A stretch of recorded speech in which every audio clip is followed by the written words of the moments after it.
Love is like looking into a mirror that doesn't return our exact face, but the idea we have of ourselves. And sometimes the other person is just that mirror. Have you ever felt that someone loves you without knowing it? Not because that love doesn't exist, but because it still doesn't have the courage to face it. It's a feeling that manifests in small gestures, in restrained words, in a silence that weighs more than any declaration. Today we're going to talk about that. About the love that is. Born camouflaged. The love that doesn't announce itself but insinuates itself. The one that reveals itself not in promises, but in absences. And perhaps, yes, he is more in love with you than he imagines. But the most important question isn't about him. It's about you. What do you do with a love that isn't recognized? Do you wait? Do you mold yourself to be perceived? Or do you confront that mirror and ask, who does he really love? Sartre said that to love is to want to be loved by someone we choose. But this choice, many times, is not about the real person, but about what they represent to us. He may not love you, but what you allow him to be by your side. A man free, light, desirable. A man who doesn't need to confront his own anxieties because he's protected by your presence. But is that love or escape? And more importantly, are you willing to become the emotional shelter for someone who still hasn't had the courage to find himself? Because if he loves you but doesn't realize it's because he's still too attached to his own image. And as long as he doesn't free himself from it, his love will be a reflection, never a meeting. This video is not just about him, it's about you, about how you deal with the desire to be loved and the courage to be seen as you are, not as they expect you to be. Because true love, the one that crosses time and fear, doesn't begin with the other. It begins with your decision to accept nothing less than authenticity. Are you ready? He looks at you with enchantment. But does he see you? Or does he see something he needs? According to Sartre, love is a project, not a rational, planned project, but a desperate attempt to become someone through the other, to capture something missing within oneself. And that changes everything. Because if he is in love, it may not be with who you are, but with what you represent in his world. Maybe you represent freedom, and that's why he approaches you, admires you, desires you. But deep down, he can't stand his own imprisonment. Maybe you symbolize lightness, and he carries a seriousness that suffocates him, a rigidity he never knew how to abandon. Or perhaps it's the opposite. You confront him with an intensity he himself hides. And what he feels is not exactly love, it's vertigo. He doesn't love you as a living, unpredictable, contradictory presence. He loves the idea he has created of you, and that, little by little, becomes a prison for both of you. Because with every gesture of yours that escapes that fantasy, he is disappointed. Not because you changed, but because you are real, and reality scares more than it enchants. The question that remains is, how far will this love go when he discovers that you are not the project he imagined, that you weren't made to fill his lacks, but to exist with your own choices, desires, and limits? To love in this context is a dangerous act, because it demands that he abandon the illusion and face you as a free being. And few are ready for that confrontation. Sartre said that to love is, in its essence, to project onto the other what is missing in oneself. But he also warned, it is only possible to truly love when we stop turning the other into an object of our unacknowledged desires. Do you want to be loved, or used as the canvas of a painting he paints with the colors of his own need? Are you willing to be the real woman, with doubts, strength, and flaws, even if that breaks his enchantment? Because that is where true love begins. When the other chooses to love you even after the mirror is broken, even after the project fails, when he doesn't desire you because he needs to, but because he accepts who you are, he acts as if he feels nothing, as if it were only friendship, coincidence, routine. But there is something in his gestures that stubbornly escapes that control. He denies it, but his body speaks. His gaze hesitates. His messages arrive at the exact moment you think of giving up. What is happening here? Sartre would call this bad faith, a state where the subject pretends to himself that he is not what he is, that he doesn't feel what he feels, that he doesn't desire what he desires. Why?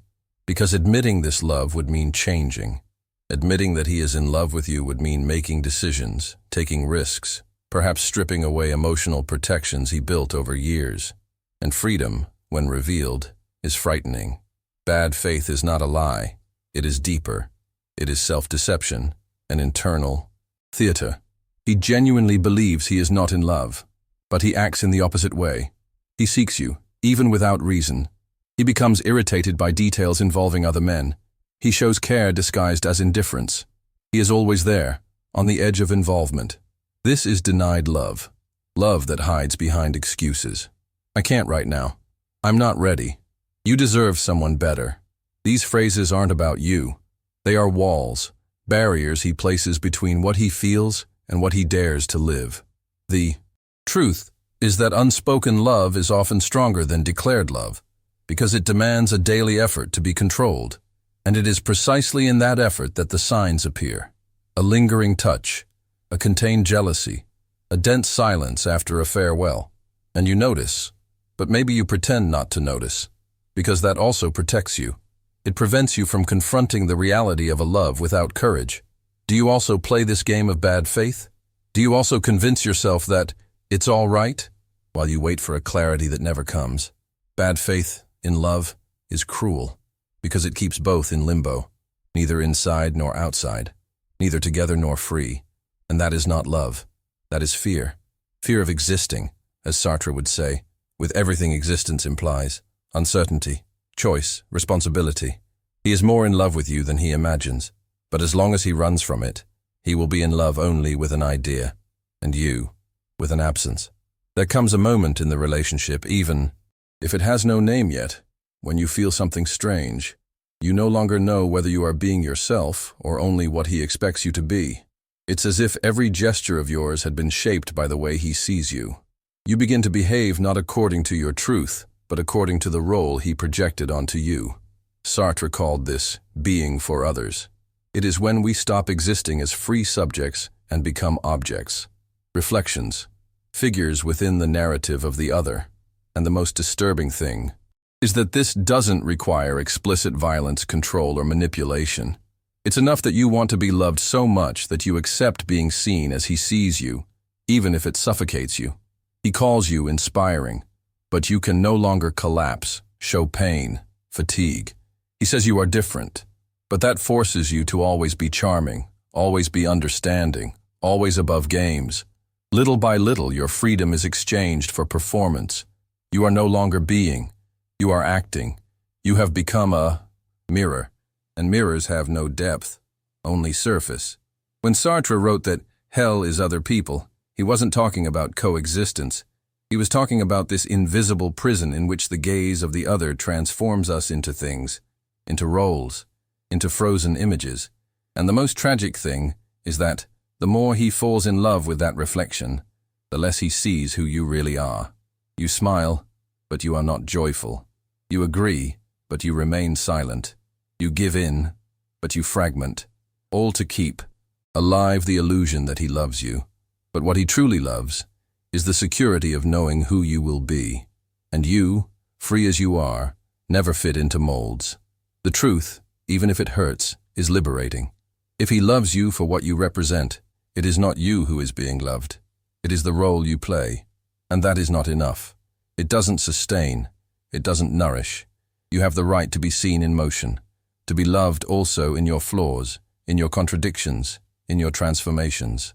Because real love doesn't paralyze. It accompanies. It breathes with you. Don't accept being a mirror. Mirrors reflect light, but they have no brightness of their own. You do. There is an instant when everything is revealed, a more lingering look, a silence that lasts too many seconds, an unthinking gesture that gives him away. And in that moment, something changes. He realizes that he loves, that he is involved, that you have crossed defenses he didn't even know he had, and instead of drawing closer, he pulls away. Sartre reminds us that to love is to accept that the other escapes us, and perhaps that is what he cannot bear. The idea that, by loving you, he will no longer have control, neither over himself, nor over what he feels, nor the direction it will take. Love, when it is true, disorganizes. It breaks schedules, it tears plans, and demands a surrender he may never have allowed himself. At this point, fear speaks louder, and fear disguises itself as indifference, as rationality, as ready-made arguments. I don't want to hurt you. It's not the right time. I need to focus on myself. Phrases that sound mature but hide a panic, that of seeing oneself vulnerable, surrendered, exposed. He realizes he loves, and that's why he pretends he doesn't. Because to love is to lose guarantees. It is to cease being who he thought he was to become someone new, someone who chooses you. And that, for someone who has always lived defending himself, is far too frightening. But there is another scenario, a rarer, more honest, more courageous one, the one in which he admits that he doesn't understand, that he doesn't control, but feels, and wants to live that with you, even without promises, because he loves more than fear, because he can no longer pretend he hasn't seen. You will know which path he chooses, not by words, but by deeds. And if he chooses to flee, may you have the courage not to chase after him, because anyone who flees from themselves inevitably flees from you, too. True love is not a calculation. It is a fall, a leap. And if he still hesitates, perhaps he needs to fall first to discover what he really feels. But you don't have to wait. You can choose now, to love with freedom, to love with truth. And if he is ready, he will find you, not as escape, but as choice. Now that everything has been said, the simplest and most difficult question remains. If he really loves you more than he imagines, what are you going to do with that? You can wait for him to realize it. You can feed hopes, interpret signs, live in that space between almost and maybe. But that wait has a cost. Every day you accept being half seen, you become half real. And no one survives long being half. Sartre teaches us that there is no predetermined essence. We are what we choose to be, with our acts, with our decisions, with our refusals. Authentic love, therefore, is not born of destiny, nor of coincidences. It is born of confrontation, of the radical choice to love someone, in their freedom, and to be loved in yours. If he loves you more than he perceives, let him discover it on his own. Let him walk, let him confront, let him see himself face to face. Because if you try to wake him before his time, you will only be holding someone who still wants to sleep. And you did not come into the world to be anyone's alarm clock. You came to live whole, to love consciously, courageously, freely, to accept nothing less than presence. It is not a matter of pride. It is a matter of dignity, of no longer accepting being a mirror, a project, an emotional refuge for someone who still did not have the courage to love themselves first. True love doesn't ask you to wait. It walks by your side. It recognizes, embraces, chooses. And if that is not the case, then perhaps what he feels is not love yet. It is something else. And you have the right to leave before it shapes you, binds you, erases you.